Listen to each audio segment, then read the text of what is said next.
Dear Amanda, this week I was listening to the Holy Post podcast. Wonderful podcast, by the way. I know you listened to it already, but if you haven't checked out this episode, I definitely recommend it. I'll put a link for it down below in the description. On this episode, they actually had an interview with Christian rapper LeCrae.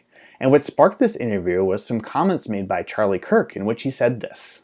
Where you have the Christian rapper LeCrae, who comes out and campaigns for Raphael Warnock, the pro-abortion advocate. Oh, no. That's the guy who we're listening to on K-Love, LeCrae, who we're supposed to look up to, who, in my personal opinion, should never be allowed to perform at another church after advocating for Raphael Warnock.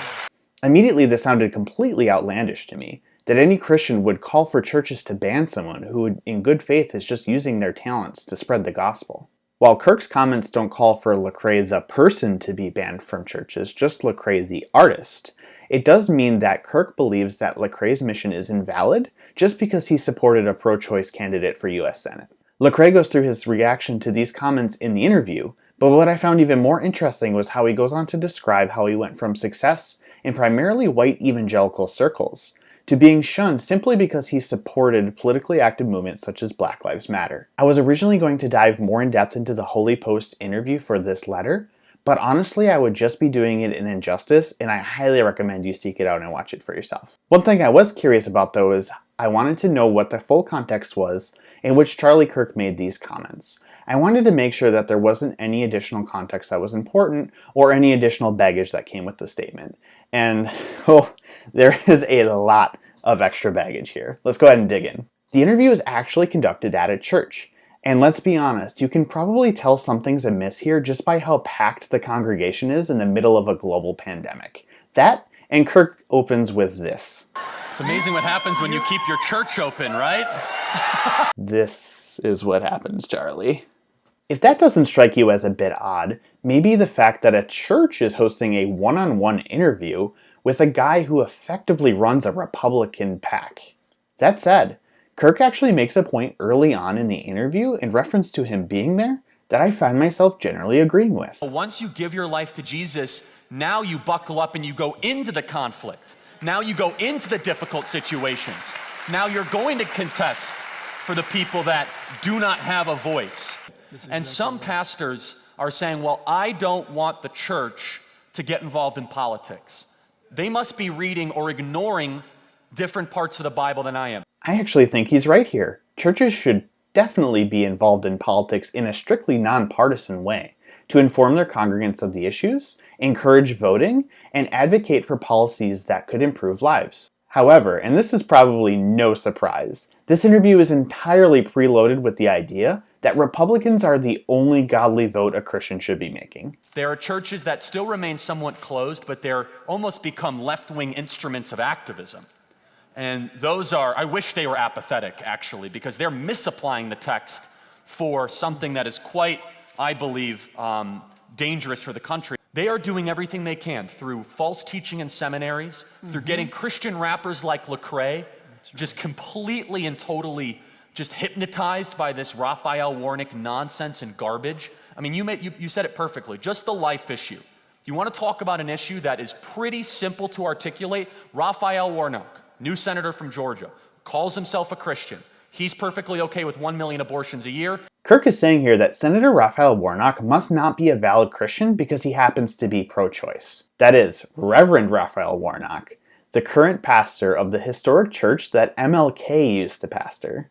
It's clear that Kirk is reaching into some tribalist nature here and pulling out the idea that God is only on our side. Unsurprisingly, I actually find this incredibly dangerous, as millions of Christians in this country don't share Kirk's positions. To outright say it is not Christian to be pro-choice or for progressive policies or for whatever platform Democrats generally support is incredibly damaging to the mission of Christ. Kirk speaks ill of people who have chosen their stance based on what they feel like is the most outward reflection of Jesus' love in their own lives. Often this involves a lot of work to become educated and often a lot of spiritual and emotional strife to be able to come to these positions. Sometimes these positions are purely partisan, but more often than not, particularly with Christians, they aren't.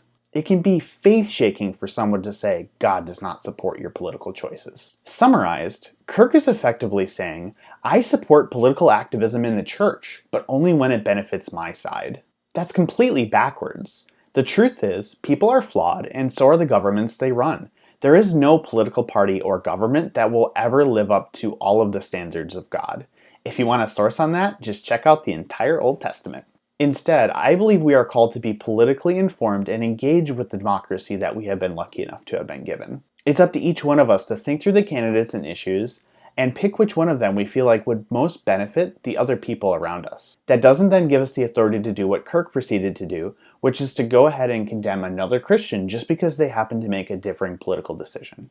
Instead, we should have a good faith dialogue about why those decisions were different, all the while making sure that we respect the individual circumstance and unique calling that each of us has in our lives. And just because I'm currently berating a Republican pundit, it 100% also goes for Christians like you and I, who generally support more Democratic-leaning policies. I was similarly frustrated during the 2016 election cycle by Christians who called out Christians who voted for Trump, calling them non-Christians or hypocrites, instead of having a dialogue with them in which we discussed our specific problems with Trump or his policies. Remember when we had a Bible study a long time ago, and Paul addressed the conflict in the early church between vegetarians and non-vegetarians? The context there is the vegetarians felt like it was ungodly to eat the meat, as it was impossible to know if it had been sourced from a ritual where it was sacrificed to a false god. The non-vegetarians felt because they weren't purposely going out of their way to find meat that had been sacrificed, it was in good faith that they could eat the meat as they really didn't know. Paul addresses both of these viewpoints by basically saying both sides are operating in good faith, so there's no reason to quarrel here. He explains this in Romans 14:7, in which he says, "For none of us lives for ourselves alone, and none of us dies alone." Similarly to this conflict, I feel like we could learn a lot from Paul's teaching here in our modern political discourse. I know I'm trying to follow Paul's teaching here more and more in my everyday discourse, and I hope you will too. Love always, Ryan.